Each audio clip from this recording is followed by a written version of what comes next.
Planned Parenthood's the world's #1 child killer. How can we stop them?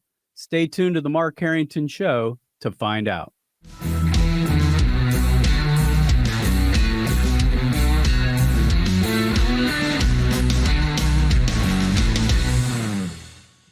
Activist Radio, the Mark Harrington Show is brought to you by Created Equal, and you can support our work by going to createdequal.org. In Proverbs chapter 6, verse 16 and 17, it says this: there are 6 things the Lord hates, 7, yea, are an abomination unto him. And among those are the hands that shed innocent blood. 350,000 babies are killed by Planned Parenthood every year. They receive over $500 million in federal tax money, and they kill about 1,000 children every day in America. And despite all of that, they're still operating pretty much business as usual, even with, in the last several years, we heard all about them being exposed for their trafficking in human baby parts and being exposed for providing abortions to cover up rape and other sexual assault, targeting minorities. I mean, it goes on and on what Planned Parenthood, unfortunately, has been able to get away with. And of course, we know the founding of Planned Parenthood, Margaret Sanger being a racist herself, called African Americans human weeds. She had the Negro Project, which was an attempt to get African American pastors to limit the growth of the African American community. I mean, we know all of this, but still, even today, Planned Parenthood is the #1 abortion provider in America. Well, that's changing, and it's changing in part because of the tactics of the pro-life movement. And we're going to be talking today with my good friend, Brandi Swindell, and she's the founder and CEO of Stanton International. Brandi, thanks for being on the program today. Hi, Mark. Thanks for having me on your show, and thank you for all you do in the pro-life movement. You are a wonderful pro-life leader, and I'm just grateful to share with your viewers and listeners and you and talk about the important pro-life work we do. Well, I've been wanting to have you on for a while. We have mutual friends, Reverend Pat Mahoney. I think he's up there actually this week with you at your annual gala. And so obviously, and we just saw each other in Washington, D.C. at the October 2nd opening of the U.S. Supreme Court, where you were part of. You guys led the prayer events there. So, you know, we do a lot of things together. But I want to talk about Stanton International. First of all, where did it get its name? And, you know, what is the mission? Sure. So Stanton International is a movement of life-affirming medical clinics that I founded in 2006 here in my home state of Idaho, right here in Boise, Idaho. And we, you know, the name Stanton comes from Elizabeth Cady Stanton, which of course was one of the early women who worked. She worked alongside Susan B. Anthony and many others in fighting for women's equality in the sense of the right to vote, the right to speak in public, very basic things that we as women, of course, now embrace. But we, in my heart, Mark, I wanted something that represented what I considered to be true and real empowerment. And that is that you can be a strong, empowered woman that embraces men, embraces family, embraces children. And I wanted something that, a name that represented what I feel in millions of other women and Americans across the nation, that in order to be equal to a man, we don't have to kill our offspring. We don't have to harm someone else. So Elizabeth Cady Stanton strongly believed in fighting for women's rights and equality, but she was the mother of 7 kids, and she embraced motherhood. And you know, one of her quotes says, if we ourselves don't want to be treated as property, why would we treat our children as property? So that's kind of our namesake. Well, and a lot of people don't understand that the early feminists were pro-life. You know, the modern day feminists don't want to recognize that fact, that they were anti-abortion, that they were pro-life. and stood for women's equality across the board, but they also stood for the equality for preborn babies. They've abandoned all that now, of course. Modern day feminists are pro-abortion for the most part. That's why it's important that, there are feminists, and I would probably put you in that camp, right, that are pro-life.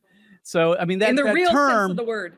yeah. The term feminist has been misconstrued to mean a whole lot of things. You would consider yourself a feminist. How is that? I would, and I'm a big believer in reclaiming words that the radical abortion industry has taken, and they have no right to take the word feminism or the word healthcare. Right. So many words we could name off a ton, Mark, you and I. But that's what I wanted to start through the ministry of Stanton International and our Stanton healthcare clinics, is that we're a place of hope. We empower women. We support women. I myself consider myself a feminist, like Elizabeth Cady Stanton and Susan B. Anthony were. Again, like I said earlier, and that they embraced the family, they embraced children. Mark, the early feminists fully knew and understood that if we were ever to accept abortion, that it would reduce women to objects. And that's exactly what's happened. So it breaks my heart. There were so many steps forward. And then when the feminist movement basically got into bed with the abortion lobby, tremendous steps backwards. Yeah, literally and figuratively, they got in bed. Yes, yeah, exactly. There's nothing feminist. There's nothing that empowers women's rights. Abortion doesn't do that. Abortion enslaves women, right? I mean, it gives men a leg up, if you will. We stand outside the abortion mills and we counsel. I know that you and others as well do this. And you see the men, half the time they're not there. The women are going in by themselves. They're with their grandmother or their mom or whoever. And the guys are long gone. I mean, how is that empowering to women when you give them, the men, a way out? You give them a blank check and they just walk out the door. They write the check for the abortion and they're gone and on to their next sexual encounter, if you will. So I don't understand how feminists think that abortion somehow empowers them, because it doesn't. Right. It just gives men more power over them. And oftentimes can protect the abuser. Exactly. If it's an abusive situation and there's coercion involved. And so, and also, Mark, it's inherently offensive to say that for women to be equal to men. And of course, we're Christians, so we have a real understanding of what that means, right? Right. But what the world talks about, to be equal to men, abortion has to be a right that every woman has, because that's the only way she can be equal to a man. Well, that means that we have to change ourselves, Mark. That's what that message is saying, is that how I was designed, how my biology works, how my body works, that I have to manipulate it and change my reproductive system through that violent act of abortion to have equality with men. Well, I don't buy that lie. That's a lie. That is a lie from the abortion industry. And I don't have to change who I am to be competitive in a man's world, right? That's the jargon we hear from the abortion industry. I can embrace children, I can embrace motherhood, and I can still have goals and dreams in my life. Well, it's interesting that Ruth Bader Ginsburg has made the case that actually Roe v. Wade is on flimsy ground, which we hope it is, of course.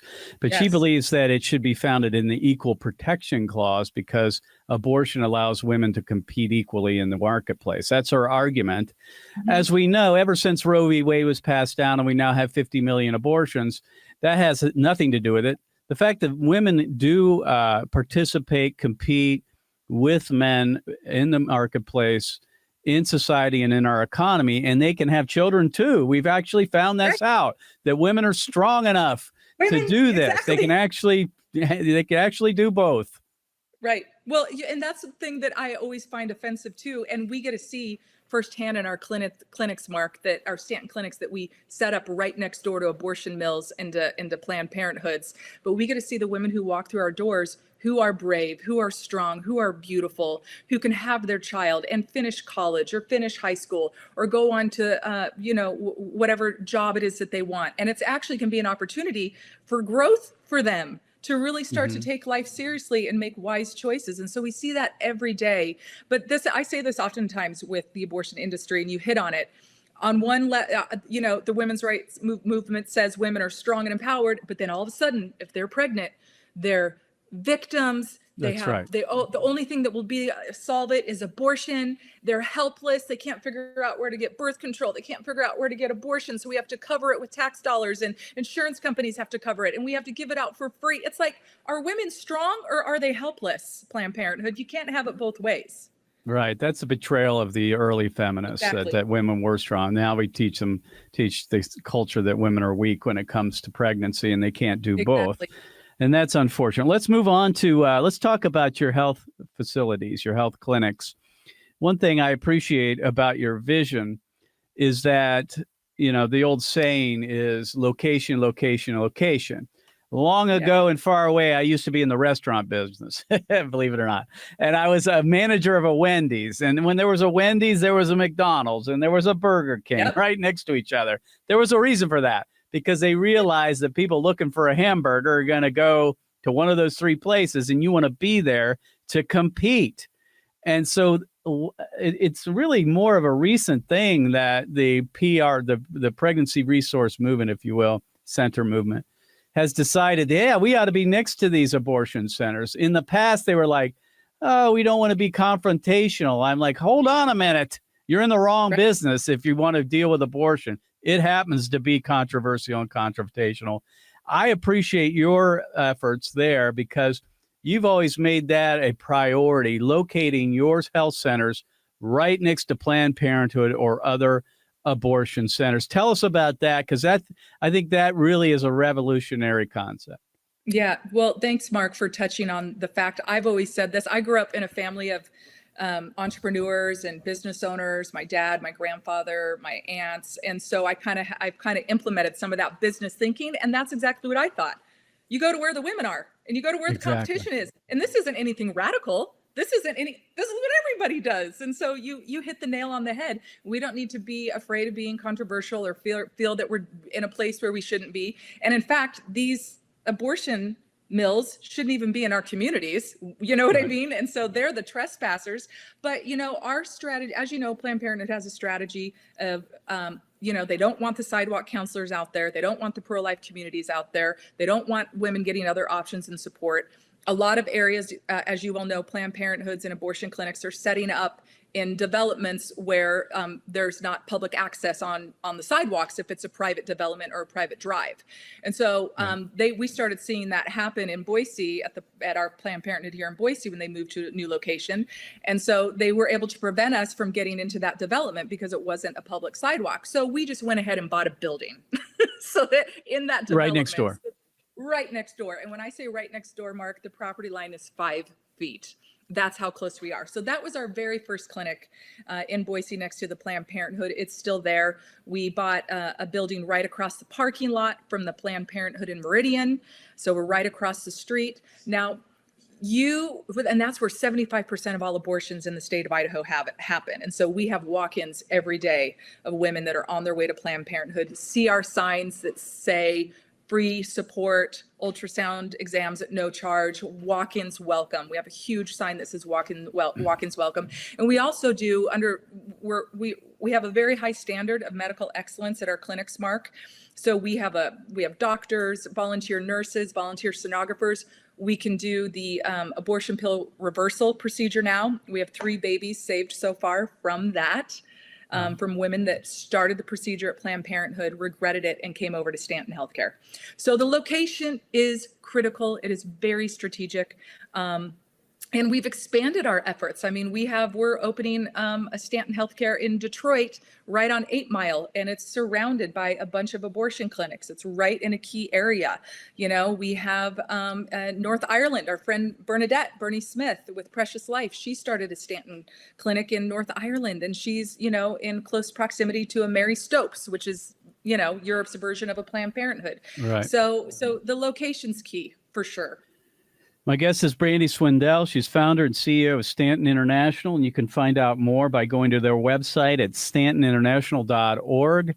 That's stantoninternational.org. And Brandi's been a longtime friend of mine, also longtime veteran in the pro-life movement, and is really on the front lines of the Pregnancy Resource Center movement, and locating her centers right next to the abortion centers, which I think is it seems obvious. It seems like you wouldn't even need to explain why that's important. But a lot of pre-RCs, if you will, pregnancy resource centers, don't do that. And they're afraid of the controversy. They're afraid of believe me, it's not easy. In fact, I think you were sued, weren't you, by Planned Parenthood when you tried to set up next door? Yep. So you think that Planned Parenthood that's pro-choice would actually want women to have another option and a choice, but they pretty much exposed themselves as being liars when they sued us for having our mobile clinic. We have a beautiful Stanton Healthcare mobile clinic that goes around to our rural communities, high schools, colleges, all of that. And we started parking it in our parking spots next to our clinic because it was a great visual, great signage, right? It has this beautiful wrap on it, has information. And also we would need it parked there for cleaning and, for our staff to get trained in there and all that kind of stuff. For some reason, Planned Parenthood just hated that mobile. They sued us. They threatened us with $30,000 in legal fees, Mark. And so this is probably maybe some of the reason why people shy away. But our team and our board, we did not flinch. I told our attorney, they said that they would settle with us, and only if we removed the mobile and we paid them $50,000 in legal fees, and that they would reduce, from the 30,000. And Mark, I told our attorney, we will not flinch. We will not be bullied. And women deserve access to the health care that Stanton provides. Planned Parenthood does not get to dictate how we're going to operate. And we're not paying a penny. We will not pay a penny to Planned Parenthood. They will not bully us with money. And you know what? It went before the judge, and the judge dismissed the case. It was a huge victory for us. The judge saw right through it. And so, you know what, Mark? You've been in the movement. You're experienced. You understand Planned Parenthood strategy. You understand, the pro-life strategy. And they're bullies, and we have to stand up to them. That's the bottom line. And women deserve it. Babies deserve it. Families deserve that we never stop fighting. My guest is Brandi Swindell, CEO of Stanton International. And Brandi, I want to move on to something else real quick before we run out of time here. And that is, as you know, the oral arguments on the Dobbs v. Jackson Women's Health Organization case takes place on December 1st. You were there on October 2nd, which was the opening of the court, with your public policy arm. You are planning events for that day. So you're just not involved. And this is why I also like you so much, is that although the Pregnancy Resource Center aspect is really central to your mission, you realize that you also have to be advocating in the public square, and you're doing that through your public policy arm. Tell us about what's happening in Washington, and we'll, let people know how they can get involved in that event on December 1st. Yes, absolutely. We definitely believe at Stanton International, we want to we have our healthcare clinics, but we also have our advocacy arm. Planned Parenthood has activists out there, you know what I mean? And they have their clinics. Like, it all goes hand in hand, and we got to be out there representing the women and children we serve. And so, Mark, I do want to say thank you to you and Created Equal. We love collaborating with you, and we're thankful that you are right there with us. You encourage us, you support us, and that means a lot. Our personal friendship, but also our ministry friendship. So thank you for standing with us. And I encourage people to go to purplesashrevolution.com. That's an initiative by Stanton International. And we had great events on October 1st, right, Mark? You were there, as you mentioned.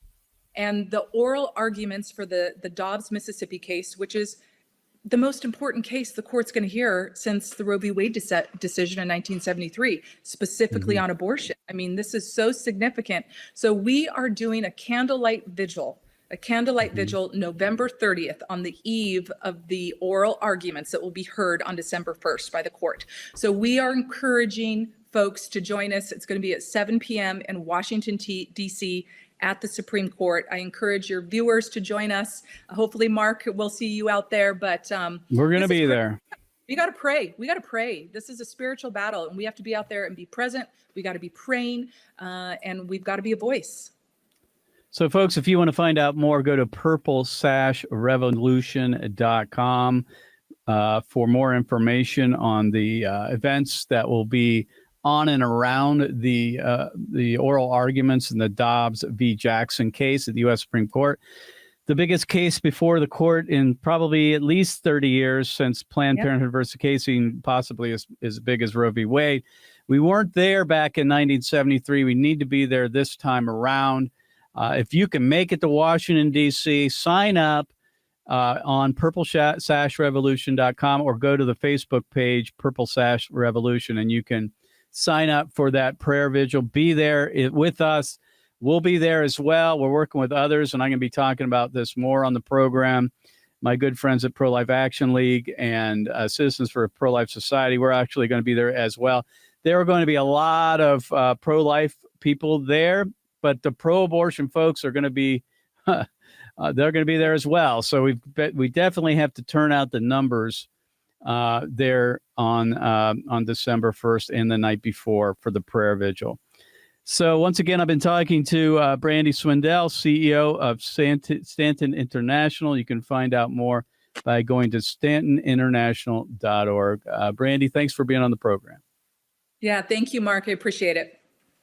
All right. Well, folks, let me first of all, give you a few action points here at the end of the program. Here, I want to let you know of a couple things that are happening here at Created Equal.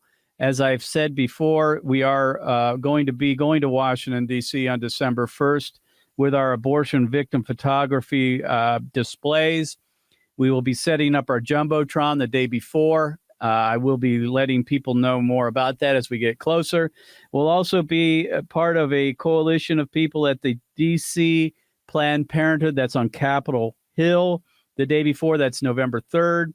So mark your calendar. If you can make it to Washington, D.C., be part of all these events, the events of Created Equal, plus the Purple Sash Revolution, holding a prayer and worship service the night before the oral arguments in Washington. Also, if you wouldn't mind, please go to our podcasts and leave a review. If you want to pick up the program, you can listen to it anytime, 24/7. On your favorite podcasting platforms. And if you would just leave a review, we're on Google Play, we're on Apple Podcasts, basically all the popular podcasting platforms. You can pick up the program, Spotify and so forth. We're also on YouTube. You can find that at the Mark Harrington Show. And we are on the air over 180 stations. You can pick those up as well by going to markharringtonshow.com. You can see if we are broadcast over the air on terrestrial radio in your city by going to markharringtonshow.com. In the remaining moments here, I just want to talk about what's happening as far as the Dobbs v. Jackson case. I have a couple of insights that I'm going to be sharing with you in the coming days and weeks as to what the pro-life movement can do or should do if Roe falls. And we are all praying that it does. But if Roe comes down, if it's overturned, what should the pro-life movement do? That is the $64,000 question that we're all going to be asking each other and we're all going to be thinking about, and we should be. But we don't want to get too far ahead of ourselves. We know that it could go badly that day. We've seen it before. I've been disappointed, but I'm very hopeful, and I have high expectations for this one, that I think we were on the verge of seeing Roe being overturned. And if it is, then the pro-life movement has to be ready. We got to be ready to go day one.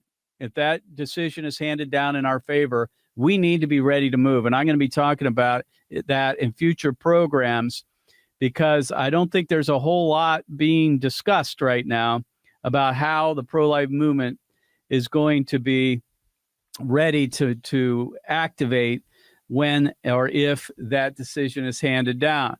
We understand that it returns back to the state legislatures. We understand that. We understand that 21 states at this point would likely make abortion legal in those states. But that leaves more than half the country where it's up for grabs. And in those states, there are many that have what we call trigger laws that would likely go into effect immediately. There are laws on the books that have been held up by the courts that would also likely be enacted and enforced. Ohio is one of those. We have a heartbeat bill that would, assume would go right into effect. And then there's more things like that. But if you look at the map, it's not like a red state, blue state map, but it's very similar. You have the abortion-free states and you have the abortion states. And there's going to be a desert in between them.